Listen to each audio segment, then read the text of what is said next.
श्री जी, मैं आपके आश्रित हूँ, आपके चरणों में बैठी हूँ, आपकी सखी, आपकी दासी, जो मन चाहे, बस वही हूँ। पर मैं आपके आश्रित हूँ, मुझे सिर्फ एक ही भरोसा है और वो हो आप देख लेना।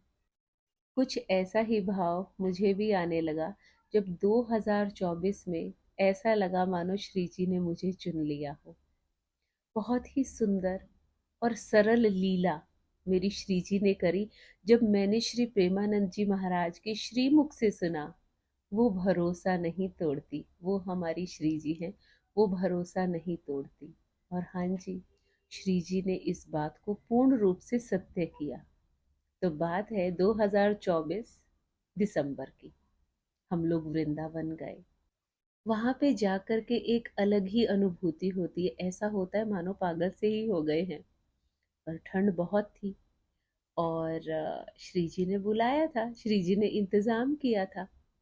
तो देखिए पहुंच गए वृंदावन। ऑनलाइन होटल की बुकिंग करी। अब बुकिंग करने के बाद ऑनलाइन तो बहुत अच्छी फोटोज दिखा रहे थे, पर जब हम वहां पहुंचे, स्पेशली उस गली में घुसते ही, तो थोड़े डर गए। अजीब सा लगा वो बिल्डिंग, वहां के रूम्स। तो मेरे बेटे ने कहा कि मम्मा, कुछ ऐसा हो सकता है कि हम जहाँ पहले रुकते थे वहां पे चलें। मैंने कहा ठीक है बेटा, वहां चल के देख लेते हैं, पर मुश्किल है क्योंकि 25 तारीख आ रही है, तो छुट्टियां हो जाती हैं यहाँ पे। तो 25 तारीख से 2 तारीख तक तो वृंदावन में बहुत भीड़ रहेगी, नया साल जो है, और साथ में सफला एकादशी भी आ रही है। तो मैंने कहा फिर भी चल, जैसी श्री जी की इच्छा, चल पड़ते हैं। तो हम लोग पहुंच गए प्रेम मंदिर के सामने, जहाँ पे हम हमेशा रुकते थे, वहां होटल में। अब बहुत घूमे, कभी आमने कभी सामने। जिनके पास हम रुकते हैं उनकी 3 प्रॉपर्टी है। तो मैंने उन्हें फोन पे बोला कि संजय भैया, मैं आ रही हूँ, मुंबई से आई हूँ, आपने कहा था कि दीदी जब भी आओगी इंतजाम हो जाएगा। तो मैं तो आ गई। तो उन्होंने बोला कि दीदी कहा तो था, पर आप देखिए आप बिल्कुल नए साल के पास आए हैं जब यहाँ छुट्टियां पड़ रही हैं। पर चलो कोई बात नहीं, आप आ जाओ। अब जहाँ हम रुकते थे वहाँ कुछ नहीं मिला। मेरा बेटा बड़ा मायूस हो गया। मेरे हस्बैंड को लगा अब कैसे मेरे बच्चे रुकेंगे, उन्हें लगा क्या होगा पता नहीं। तो सामने वाली जो प्रॉपर्टी थी वो भी उन्हीं की थी जिनके पास हम रुकते थे। उन्होंने बोला राधे, मैं सामने कोशिश करके देखता हूँ। वो हमें सामने ले गए, और वहां पे जब हम गए, कोई फ्लैट, कोई रूम, कुछ भी खाली नहीं था। उसके बावजूद भी उन्होंने मुझे बोला कि कोई बात नहीं, आप आए हो, जरा रुको, मैं देख लेता हूँ।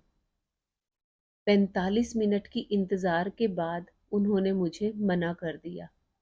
मन बड़ा मायूस हुआ। अंदर ही अंदर तो नाम जाप चलता ही रहता है, राधा राधा राधा राधा, कोई नहीं बाधा, राधा राधा। अब इस तरह चल रहा था। मैं वहां पे सोफे पे बैठी थी, मेरे हस्बैंड और मेरा बेटा भी वहीं बैठे थे, और हमारा राम भी हमारी गोदी में बैठा हुआ था। पर एक विश्वास था कि हो जाएगा, सब हो जाएगा। थोड़ा समय जा रहा है, थोड़ी सी परीक्षा है। ऐसा सोचा था कि 2 बजे के करीब हम मथुरा से वृंदावन पहुंच जाएंगे, तो आज ही श्री जी से मिल आएंगे। अब ऐसा लग रहा था मानो श्री जी से मिल पाएंगे या नहीं, होटल ही नहीं मिल पा रहा है। पता नहीं क्या हुआ। जो वहां पे पालीवाल जी थे, उन्होंने बोला कि सर एक रूम है, पर वो एक रूम आज रात के लिए मिलेगा, पर कल सुबह आपको यहाँ से छोड़ना होगा। तो मेरे हस्बैंड ने बोला कि ऐसा कुछ हो सकता है कि एक रात 2 रात और मिल जाए। तो उन्होंने बोला संभव ही नहीं है, पूरे वृंदावन में संभव नहीं है, आप ऐसे समय पे आए हैं। तो मेरे हस्बैंड को लगा मैं मेरे बच्चों को लेके कहाँ जाऊं। होता है ना, हस्बैंड्स थोड़े से कॉन्शियस हो जाते हैं, पर जब फैमिली साथ होती है तो एक बहुत बड़ी रिस्पॉन्सिबिलिटी हो जाती है। तो मैंने उन्हें कहा अनुज, ठीक है, अपने फ्लैट पे जाते हैं, और जा करके सामान रख के हाथ मुंह पांव धो करके श्री जी से मिलने चलते हैं। मैं बहुत उत्साहित थी श्री जी से मिलने के लिए। और साथ में मेरा राम भी। तो मैंने बोला चलो फटाफट से श्री जी से मिलने चलते हैं। उन्होंने बोला रात होने वाली है, अभी दिन छोटे हो गए हैं, तो क्या बोलती हो, चले? मैंने कहा हाँ देखा जाएगा, श्री जी बैठी तो हैं, खुद ही तो बुलाया है, इंतजाम भी हो जाएगा। तो हम चल दिए बरसाना पहुंचे। बरसाना पहुंचे, अब वापसी का भी इंतजाम देखना था। वापसी के इंतजाम के लिए वहां के बस स्टैंड पे हमने पूछ लिया था, उन्होंने बोला 8:30 9 9:15 बजे तक लास्ट बस होती है, तो आप आ सकते हैं। हमें लगा ठीक है, शयन आरती देख करके आ जाएंगे, कोई बात नहीं। तो अब हम चले गए राधा रानी के मंदिर। वो ऊंची अटारी, वो मेरी श्यामा प्यारी। उनके महल में पहुंचे सीढ़ियों से अनुज और कान्हा कभी भी ना गए थे। मेरा राम, मेरा कान्हा और अनुज और मैं, हम चारों गए, श्री जी से मिले। सीढ़ियां चढ़ते हुए थोड़ी परेशानी होती है, पर मानो उन सीढ़ियों में तो अलग ही जादू है, वहां का तो अलग ही ऐसा भान होता है। श्री जी स्वयं बोल रही हैं, आजा लाडली, मैं खड़ी हूँ तेरी बाट देख रही हूँ, आजा।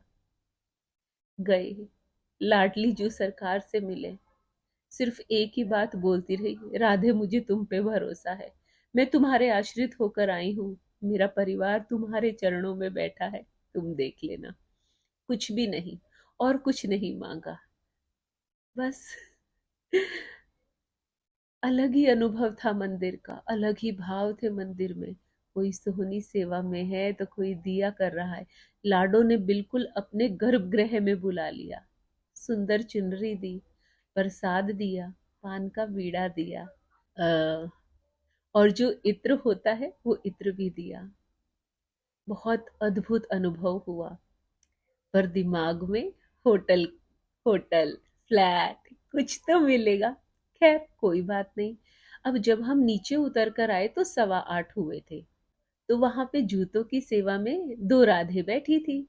तो हमने बोला कि हमें हमारे जूते दे दीजिए, वरना बस छूट जाएगी और कोई साधन नहीं है वापसी जाने का। उन्होंने बोला राधे तुम मुंबई से आई हो, बातों बातों में उन्होंने पूछा था तो हम बोले कि मुंबई से आए हैं। उन्होंने बोला राधे मुंबई से आए हो तो ये शयन आरती तो देख के जाओ लाडली की। हमने जूते वापस छोड़ दिए, फिर से सीढ़ियां चढ़ी, लाडली जू सरकार के पास पहुंचे, शयन आरती ली। शयन आरती के बाद जब वापसी उतरे तो थोड़े से भागम भाग में हो रहे थे।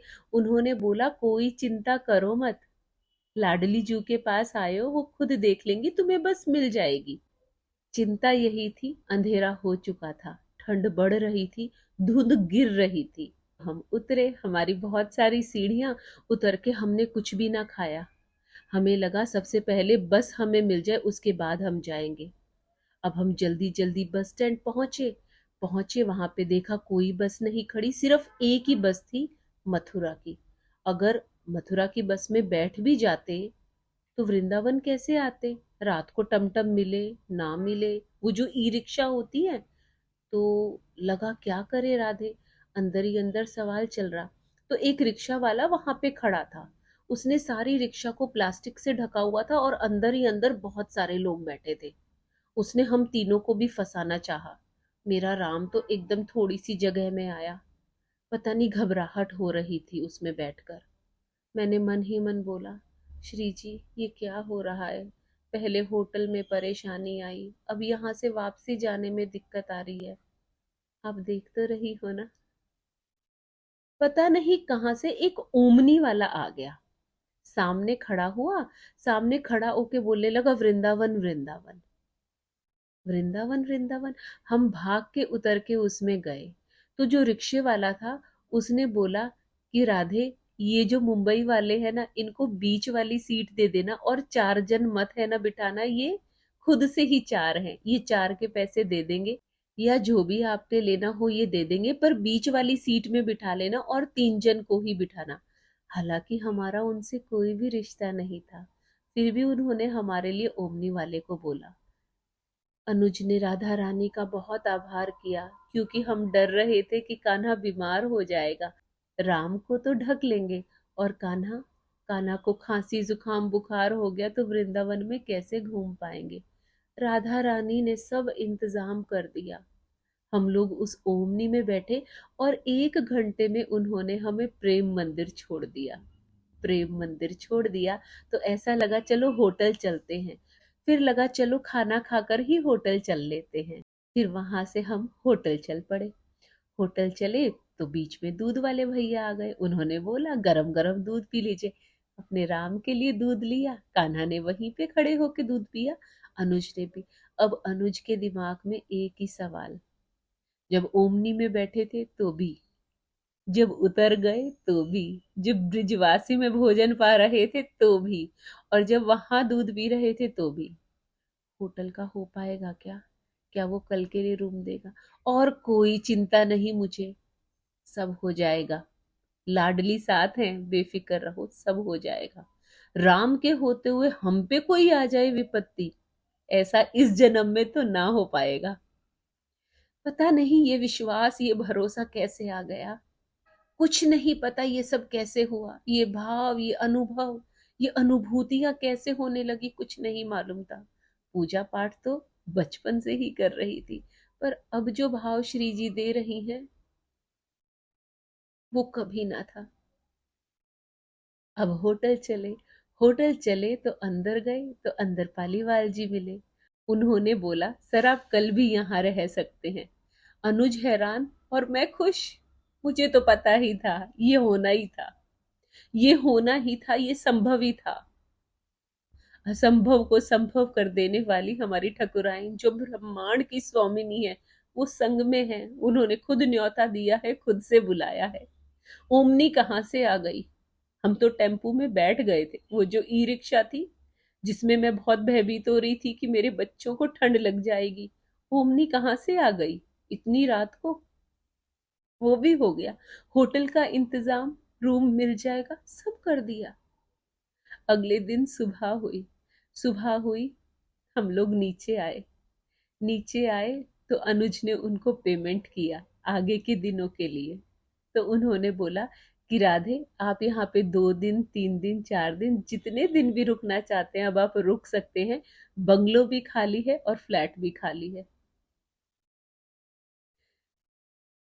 श्री जी की इतनी कृपा, इतनी, कि हमारे लिए दो जगह, एक जगह खाली नहीं थी, वहां दो दो जगह खाली हो गई। ऐसे कैसे? वृंदावन में तो रहने को स्थान ना था। हम तो हम तो 9 वर्ष पे पहुंचे थे, ऐसा कुछ ही तो कह रहे थे वो। और देखिए, लाडली जू सरकार ने सब कर दिया। नाश्ता करते करते अनुज की आंखें भी सजल और मैं तो सजल के साथ साथ खुश। लाडली जू मुझे पता है सब तुमने किया है, क्योंकि मुझे पता है तुम्हारा भरोसा कितना भारी है। मैंने तुम्हें कहा तुम्हारे आश्रित होकर आ रही हूँ लाली, तुम देख लेना। मेरी भोली लाडो ने सब संभाल लिया और सब कुछ खुद कर दिया, क्योंकि मैं उनके आश्रित हूँ। ये बल है एक इस छोटे से शब्द में, आश्रित। राधे मैं तुमसे कुछ ना चाहती, मैं तुमसे तुम ही को चाहती हूँ, क्योंकि मैं तुम्हारे आश्रित हूँ लाली।